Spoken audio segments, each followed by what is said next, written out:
Kini ang programa Bong or Boss Oras na Gyud. Adunay reminder sa matago sa karong adlaw. Ang kalibutan naghatag, daghang tentasyon nga makapahilayo sa atong atensyon gikan sa Dios. Ang mga bisyo sama sa pag-inom, sugal, pangawat, panikas, o bisan unsa na nga bisyo nga makadaot sa atong lawas ug espiritu, nakapalayo kini sa balaang plano sa Ginoo. Apan, pinagi sa grasya sa Dios kita makalingkawas. Ang Biblia nagpahinumdom, kung ang bisan kinsa na kang Kristo, siya bagong binuhat. Ang mga daang butang nangagi na. Tanawa ang tanang butang bago na. Ang pagbuhat sa bagong kinabuhi, mao ang pagbiya sa daang mga batasan, ug pagdawat sa bagong kinaiya. Tihak ang Kristo, kinahanglan ang hingpit nga pagsalig. Sa Ginoo aron makabot ang kalinaw ug pagbago.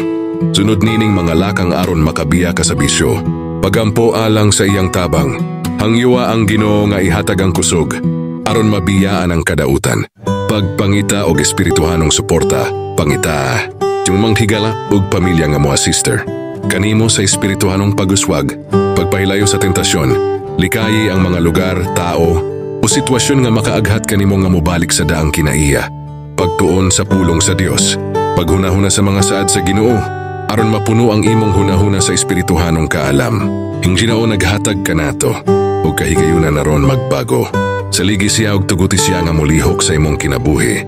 Magampo kita Bong, gamhanan nga Ginoo. Hatagi ako og kusugaron nga mobiya sa mga butang nga nakapahugaw sa akong espiritu ug lawas. Wala kinigikan kanako, ug pun-a ako sa gahom sa imong Espiritu Santo. Salamat sa imong gugma ug saad sa pagbago. Amen.